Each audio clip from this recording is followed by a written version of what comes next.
많은 사람들이 이야기합니다. 왜 우리 축구 선수들이 그렇게 열심히 하는데, 그래도 명색이 국가대표인데 꼭 골대앞에만 가면 저렇게 허둥거리고 넣을 것도 못 넣을까? 그래서 어떤 분이 이런 얘기를 하더라고요. 그것은 교육, 훈련 방법과 그 어떤 문화, 분위기의 탓이다. 그러니까 어릴 때부터 선수들이 이겨야 된다는 것에 대해서 굉장히 강박관념을 받으면서 훈련을 받습니다. 요즘은 좀 덜한데. 그리고 만약에 게임에서 졌을 때 감독이나 코치로부터 어마어마한 책망과 이제 추궁을 받게 되거든요. 이것이 이제 머릿속으로 들어오다가 나중에 몸에 배이는 거죠. 그러니까 결정적인 순간이 됐어요. 어렸을 때부터 그렇게 자라왔기 때문에 결정적인 순간이 됐을 때 자동스럽게 내 몸에서 이 세포들이 그런 기억들을 떠올리면서 이렇게 반응한다는 거죠. 만약에 내가 여기서 못 놓으면 어떻게 되지? 내가 만약에 여기서 실수를 하면 어떻게 되지? 그러면서 그 순간적으로 몸이 경직이 되고 정말 어처구니 없는 실수를 하게 되는 그런 이유가 그것이다라고 말씀하시는 그 분의 이야기를 들어봤어요. 근데 굉장히 맞는 이야기 같아요. 근데 이것이 한국 그 축구뿐만 아니라 한국 사회에 굉장히 전체적으로 만연되어 있는 것입니다. 뭐죠? 지적질. 지적질 하잖아요. 그래서 끊임없이 지적합니다. 그래서 지적을 당하고, 그래서 뭐랄까요? 많은 분들이 사실은 근거 없는 죄책감에 시달리게 됩니다. 나 때문에 그랬다. 나 때문에 이번 프로젝트가 망쳤다. 나 때문에 이번에 이것이 안 됐다. 나 때문에 그렇다. 이런 이제 죄책감에 이제 많이 시달리게 됩니다. 그래서 집안에서도 마찬가지죠. 집안에서도 우리가 한국 부모님들은 아이들을 키울 때 보면은 이렇게 혼내고 또 지적하는 것을 이제 많이 합니다. 가령 뭐 식당이나 어떤 공공장소에서 아이가 뭐 실수를 해서 무슨 물건을 망가뜨린다거나 뭐 깨트린다거나 이랬단 말이죠. 그래서 막 사람들이 이목이 집중이 되고, 그래서 막 아이가 막 당황하고 있고, 물건은 깨졌고, 뭐 아이들과 엎질러진 물에 막 허둥대고 있고 그렇습니다. 그럼 한국 부모님들은 어떻게 합니까? 가가지고 아이를 막 혼내죠. 이놈아, 내가 뭐 그렇게 돌아다니지 말라고 그랬잖아. 그래서 막 아이를 혼내고 이렇게 합니다. 그럼 아이가 어떻게 되죠? 막 이제 주눅이 들죠. 그리고 나는 이 깨진 그릇이나 이런 사람들의 시선보다 나는 못한 존재구나 라는 그런 인식을 이제 갖게 됩니다. 근데 이제 외국 사람, 그러니까 외국 같은 경우는 어떻습니까? 그런 경우에 제일 처음에 와서 물어보는 게 뭐죠? 만약에 이제 영어를 쓰는 사람이 뭐라고 하죠? 어려운 영어가 아니죠. Are you okay? 이제 그것도 그러면서 이제 아이 안아주고 아이 괜찮은지 위로해주고 안정시켜주고 그걸 먼저 합니다. 그러면 그 순간 아이들이 무엇을 느끼는 거죠? 우리 부모님에게 내가 최우선순위로 소중하구나. 내가 가장 존중받고 있구나. 그러고 이제 스스로 잘못한 것에 대해서 이제 깨우치게 되죠. 이런 그 지적질, 또 이런 책망, 이런 것으로 죄책감이 들어오는데요. 죄책감은 결국 무엇이 될까요? 자책으로 바뀝니다. 자책. 그래서 나중에는 이것이 훈련이 되다 보니까 모든 일에 대해서 이제 자책하는 시스템으로 이제 내가 돌아가는 거예요. 무슨 일이 터져도 나 때문에 그랬어. 무슨 일이 터져도 나 때문에 그랬어. 이런 이게 스스로를 이제 자책하는 모습이 됩니다. 그 잘못하면 그것이 딱 박혀버리면 굉장히 나를 힘들게 하는 거잖아요. 그런데 우리가 살아가면서 그런 일들이 너무나 많은 거야. 그래서 우리가 20, 30, 40평생 살면서 내가 갖고 있는 자책감 때문에 내 인생이 눌려있고 내가 자유하지 못하고 내가 이렇게 마음껏 움직이지 못하는 경우들이 사실은 우리 안에 다 다 있을 겁니다. 근데 성경은 이런 모습은 우리의 진짜 모습이 아니라고 분명히 이야기하죠. 우리는 하나님의 형상으로 만들어졌고 하나님 우리 존귀하게 여기고 계시고 하나님 우리 안에서 정말 좋은 일들을 많이 하게끔 만들어 놓으셨어요. 그러나 우리가 이렇게 되는 것은 무엇입니까? 결국 사단이 우리 인생에 계속해서 나쁜 씨를 뿌리는 것입니다. 여러 가지 사건들, 경험들을 통해서 자책감을 자꾸 갖게 하는 거죠. 관계나 여러 가지 상황 속에서. 그래서 그 자책을 갖게 하는 습관을 계속해서 들게 함으로써 나 자신을 어떻게 한다는 거예요? 계속해서 비하시키는 거죠. 비하시켜서 결국 내 안에 있는 좋은 것들을 발현하지 못하고 그냥 평생을 있는 최선의 모습이 아니라 굉장히 이렇게 좀 쪼그라들고 또 이렇게 작아진 모습으로 어두운 모습으로 살아가게 만들려고 하는 것이 사단이 우리에게 하는 일입니다. 그래서 그런 사람들의 결국 나에 대해서 계속해서 자책을 하는 사람들은 결국 뭘 갖게 되죠? 원망과 시비를 갖게 됩니다. 그래서 이 원망하고 또 시비하게 되죠. 이런 사람들은 늘 이렇게 마음에 의욕이 없습니다.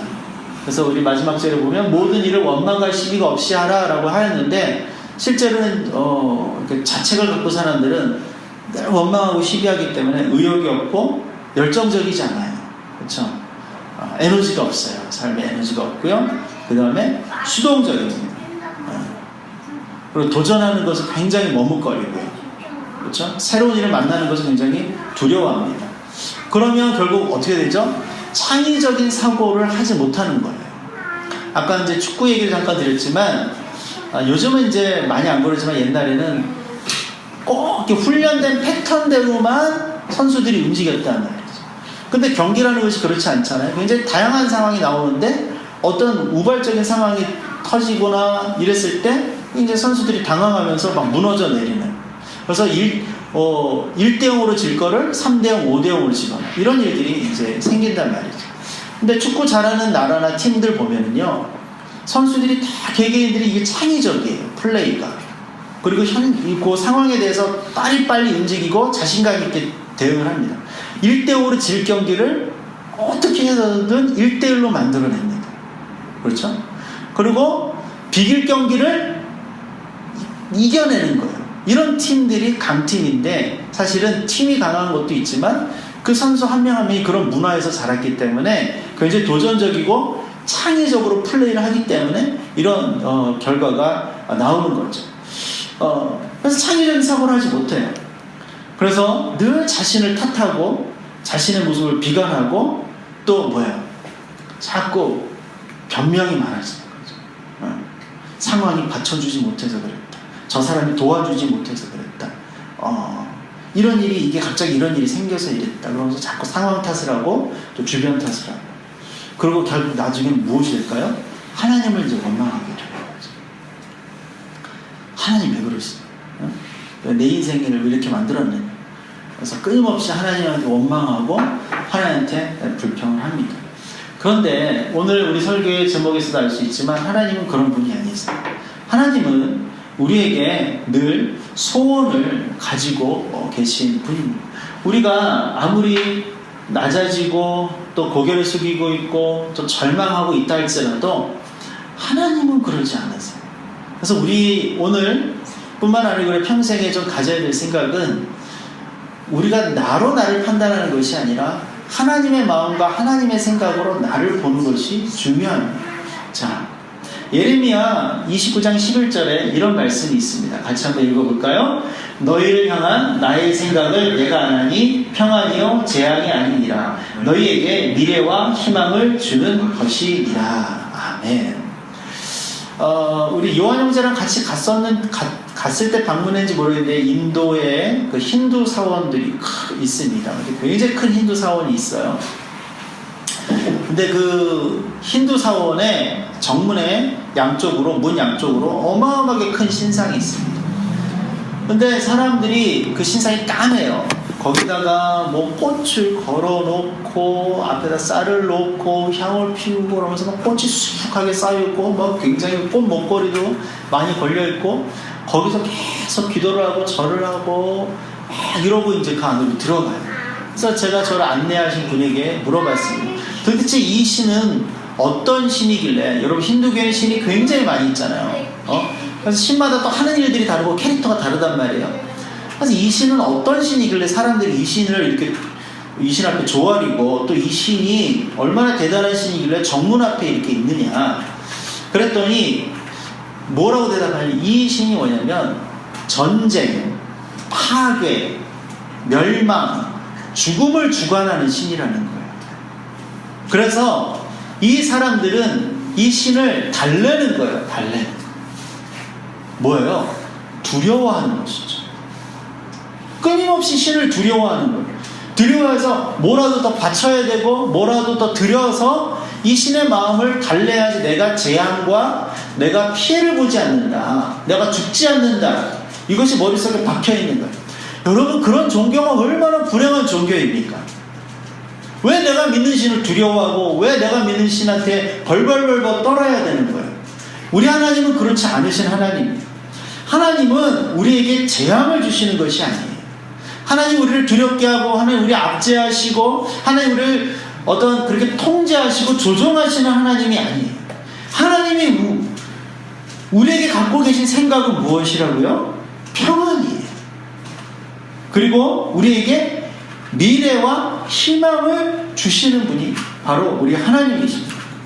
하나님은 우리에게 평안과 미래와 희망을 주고 계시고 그것을 위해서 단순히 그냥 그 생각만 갖고 계신 것이 아니라 뭐예요?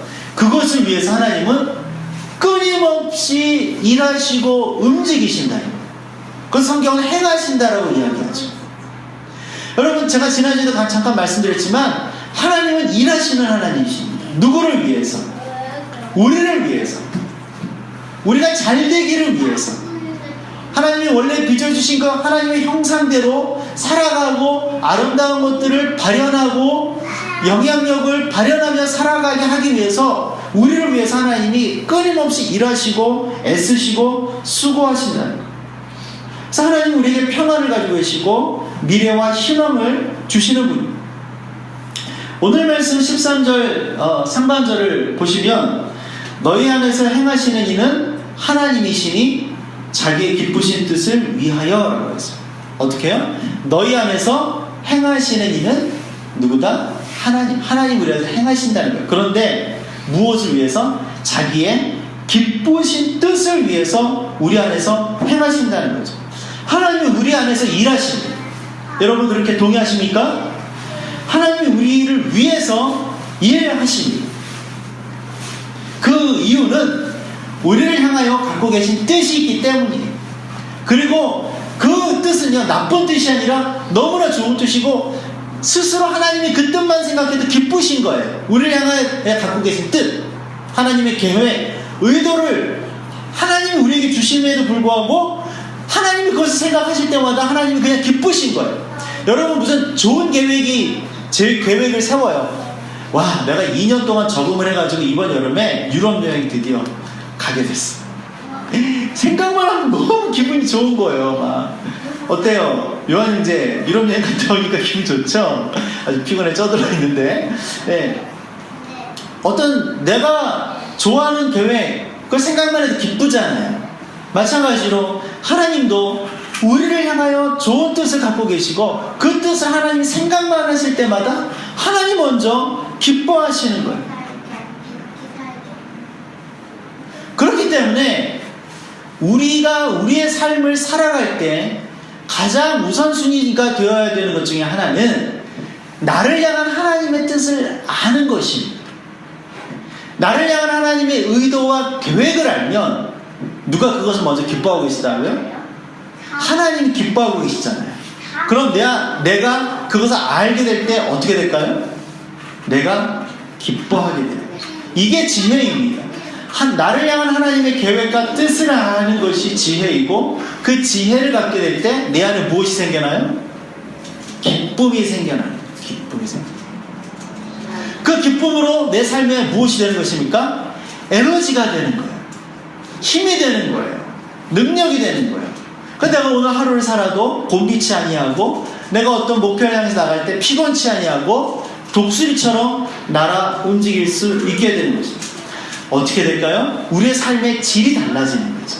어떤 사람은 인생의 의미와 목표와 나를 향하는 계획을 알지 못하기 때문에 스스로 자책하고 스스로 비관하고 스스로 우울해지는 사람이 있는가 하면, 하나님의 뜻을 알고 그 뜻을 알기 때문에 기뻐하게 되고, 그래서 삶 속에 날마다 에너지가 넘치고 긍정적인 힘이 넘쳐나가게 될 수 있다는 것이죠.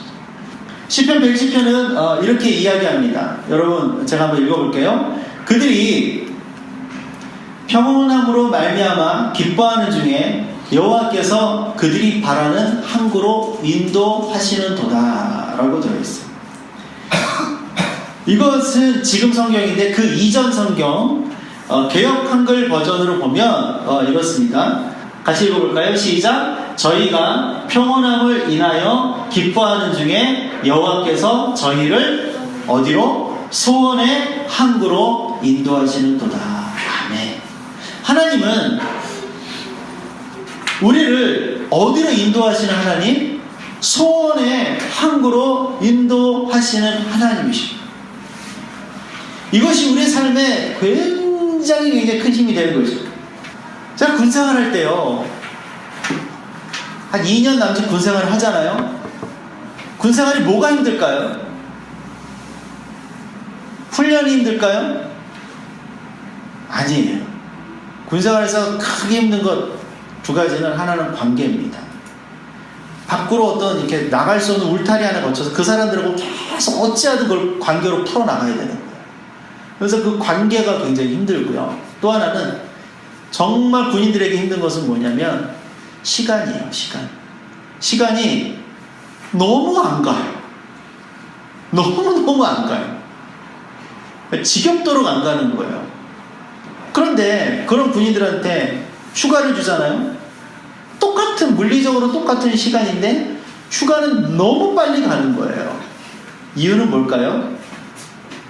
애석하게도 우리나라 대부분의 사병들에게 군생활이라는 것은 그 삶의 목표가 없어요. 의미가 없어요. 그냥 시키는 대로 하면 되는 거예요. 그러니까 지금 이 안에 있는 4시간이 너무 허송세월하고 있고 아깝다라고 생각을 하는 거예요. 그러니까 하루하루 버티는 게 너무너무 쉽지 않아요. 그렇게 2년을 살아가야 하는 거죠. 뭐 좀 극단적으로 이야기하면, 여러분 감방에 들어가 있는 사람이 하루하루가 얼마나 길겠습니까? 그런 것이죠. 한 번은 이럽니다. 아침에 사람들을 불러 모아서 삽을 하나씩 주고 여기 땅을 파라. 이유도 안 말해주죠. 그래서 여러분 하루 종일 땅을 팝니다. 막 파요. 제법 팠습니다. 해질녘쯤 돼서 오더니 다시 묻어라 이러는 거예요. 이게 뭐예요 이게? 나중에 알고 보니까 오늘 할 일이 없는 거야. 시킬 일도 없고 훈련도 없고. 근데 가만히 놀리면 안 되니까 그런 걸 시키는 거예요. 그런 일을 한 번, 두 번 경험하게 되면 너무너무 이 하루하루가 막 안타까운 거죠. 나의 하루가 이렇게 쓰이는 것에 대해서. 뭐 군사한테 다 그런 것은 아니지만 의미와 목표가 없기 때문입니다.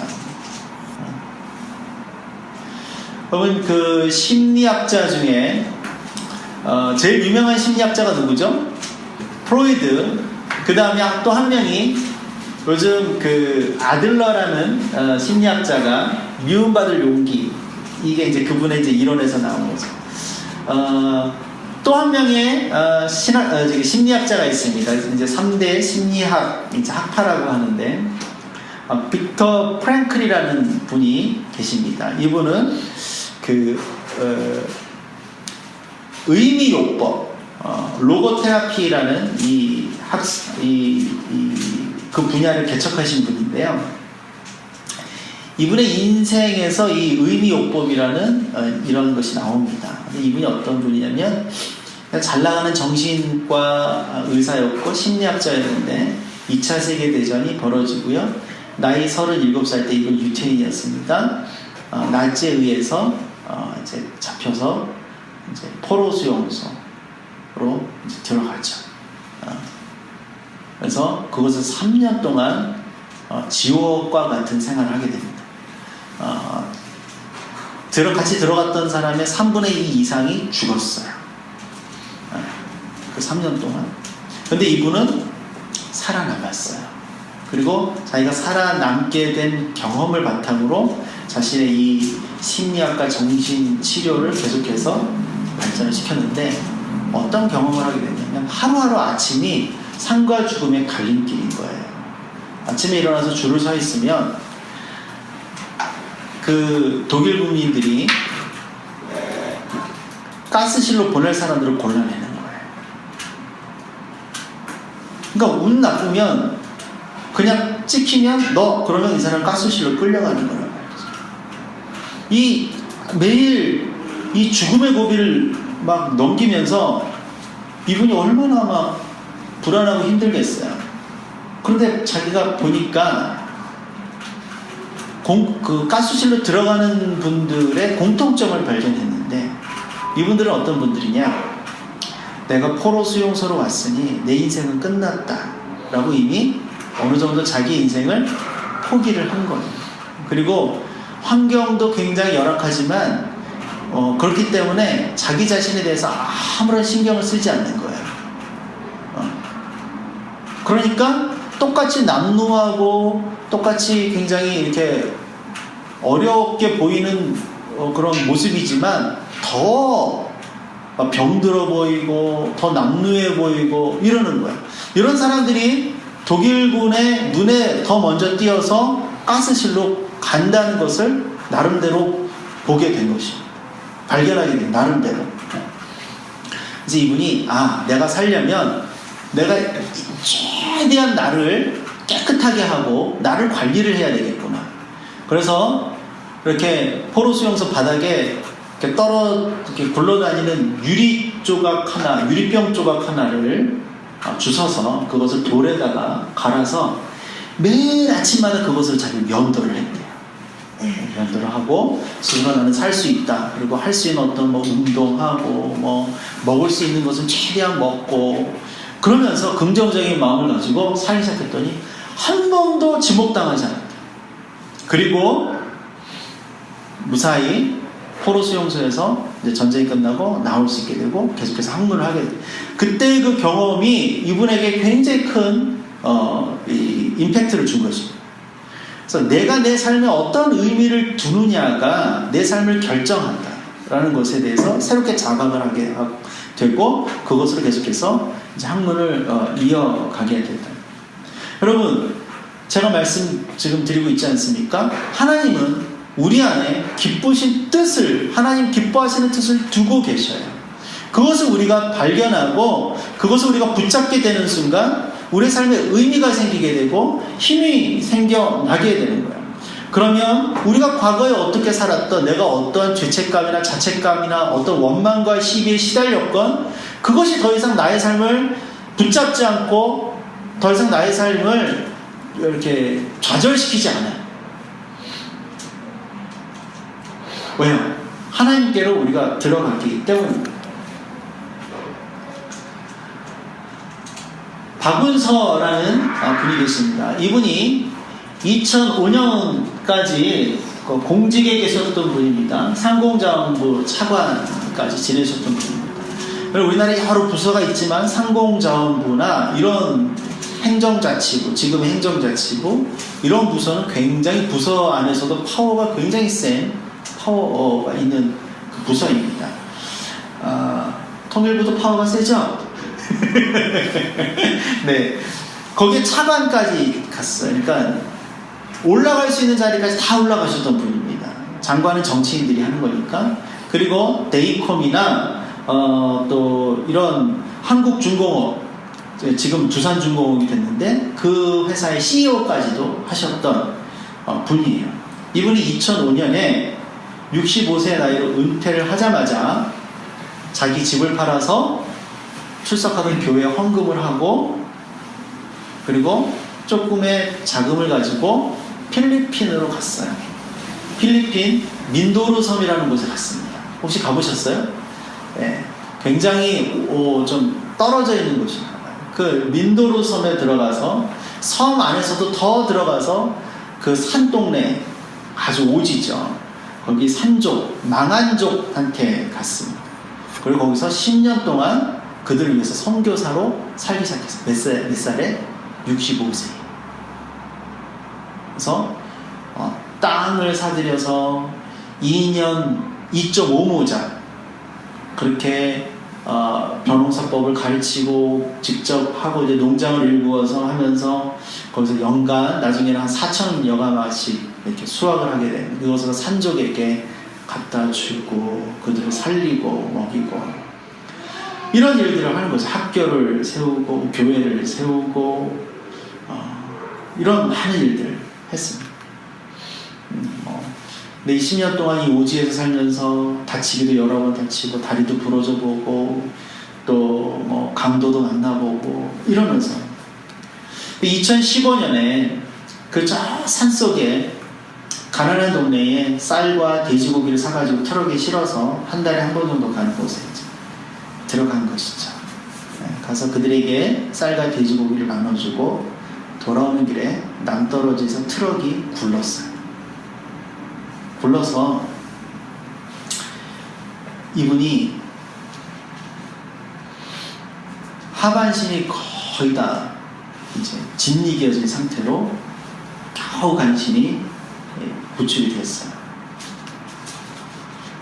근데 계속해서 깨어나지 못하고 사경을 헤매고 수술은커녕 뭐 아무것도 안 되고 그러다 나중에 깨어났는데 저는 이제 이걸 보면서 처음 알았지만 선망증이라는 것이 있습니다.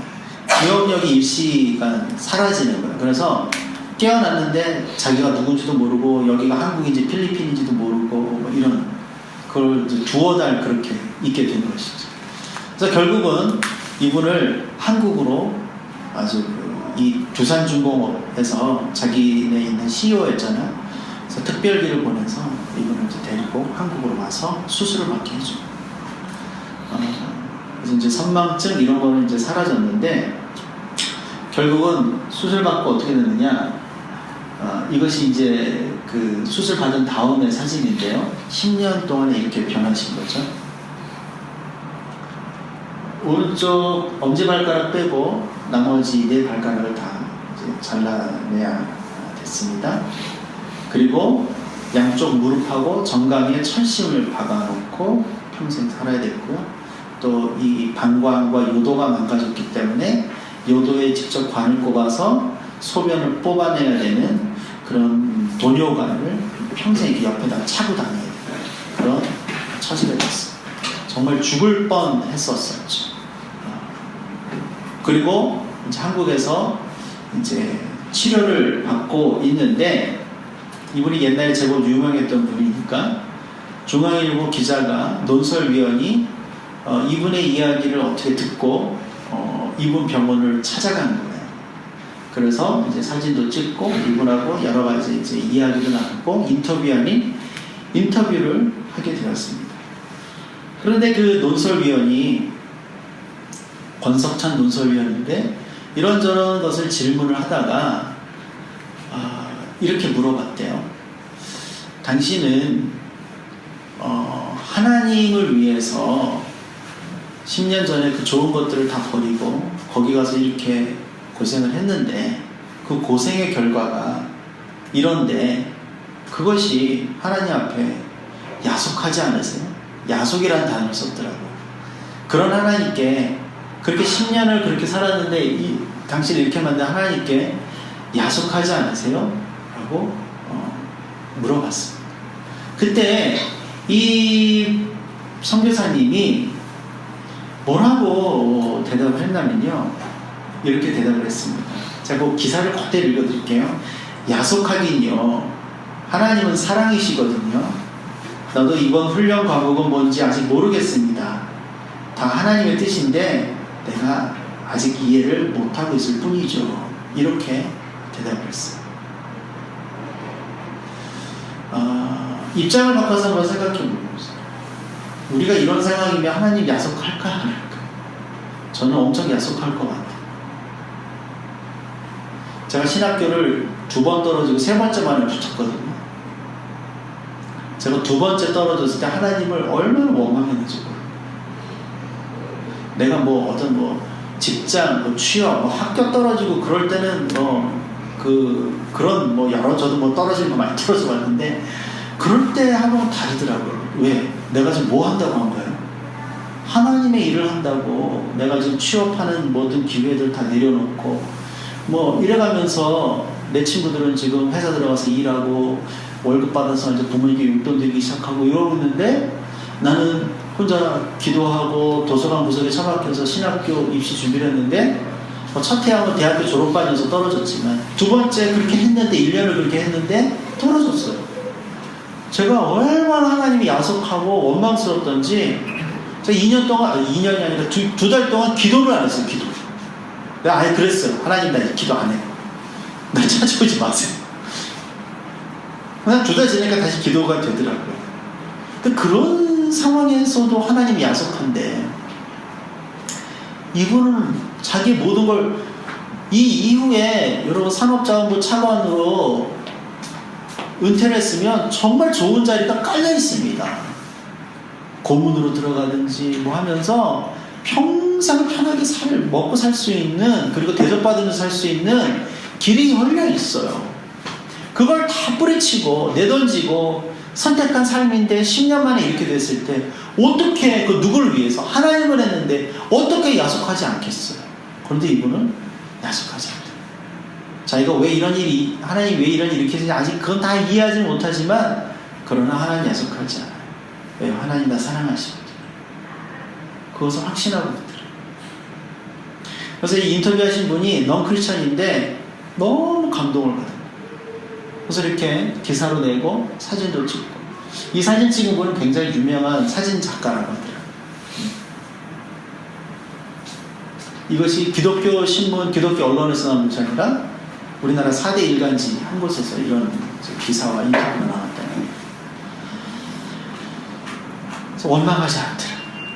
그리고 계속해서 열심히 치료를 받고 1년 만에, 작년 여름, 2016년 여름에 아직은 1년 정도 더 치료를 받아야 한다라고 하는데도 불구하고 휠체어를 타고 목발을 짚고 도녀관을 달고 다시 저 필리핀 오지로 들어가셨어요.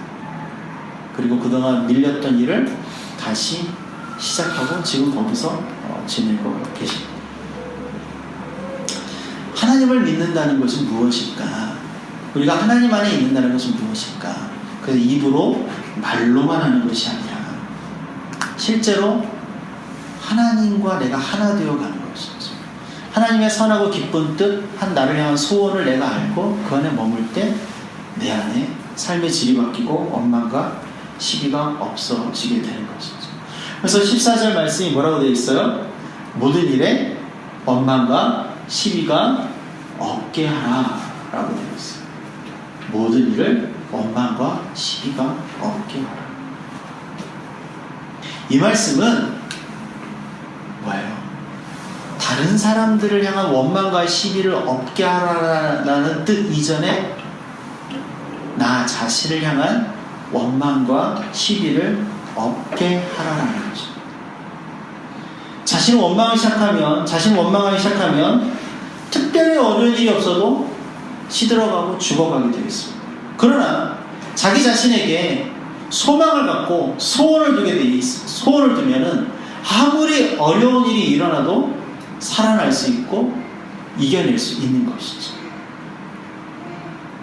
우리도 지금까지 살아오는 과정 속에서 또 오늘의 모습 속에서 혹시 우리 지금 자신에 대해서, 상황에 대해서, 현실에 대해서 혹시 원망하고 있는 것은 없는지, 아니면 지난 살아온 과정 속에서 어떠한 원망이나 나 자신에 대한 자책 때문에 내 삶이 묶여있고 내 삶이 자유하지 못하고 있는 것은 아닌지, 이제는 그런 원망, 그런 자괴감, 자책감 다 내려놔도 될 때가 되었습니다. 하나님은 우리를 사랑하셔요. 이것이 위대한 것입니다. 우리를 사랑하신 하나님이 우리에게 소원을 두고 계셔요. NIV 성경은 우리에게 소원을 두고 계신다라는 것을 His good purpose라고 이야기하고 있습니다. 헬라어는 이것을 유도키아라는 단어를 쓰는데 둘 다 마찬가지예요. 영어나 헬라어나 선한 의도, 선한 의지를 갖고 있다. 하나님이 우리에게 소원을 두고 계시다는 것은 하나님의 선한 의지를 우리에게 갖고 계시다. 또 그냥 대충 갖고 계신 것이 아니라 풍성하게 차고 넘치도록 갖고 계신 것. 우리 한번 생각해 보십시다. 이곳에 계신 여러분 한 분 한 분에게 하나님이 그 안에 두고 계시는 소원이 무엇인지, 하나님이 여러분들 안에 두고 계시는 소망은 무엇인지 우리가 이제가 다시 한번 좀 곰곰하게 생각하고 발견했으면 좋겠습니다. 그리고 이제는 우리가 그 소망 안에, 하나님의 소원 안에 머물 차례가 된 것이죠. 그래서 우리에게 이렇게 말씀하십니다. 너희에게 소원을 두고 행하게 하시면, 이 소원을 두고 행하는 주체는 우리입니다. 이것을 하게 하시는 분이 하나님이시라는 거죠. 우리가 그 소원을 품고 갖고 움직여 나가야 한다는 것이죠. 이제 하나님께서 우리에게 소원의 여정, 소망의 여정을 시작하고 계십니다. 우리 자체가, 여러분 자체 한 명 한 명이 곧 뭐예요? 하나님의 소원입니다. 여러분 한 명 한 명이 하나님의 소원이에요. 아멘.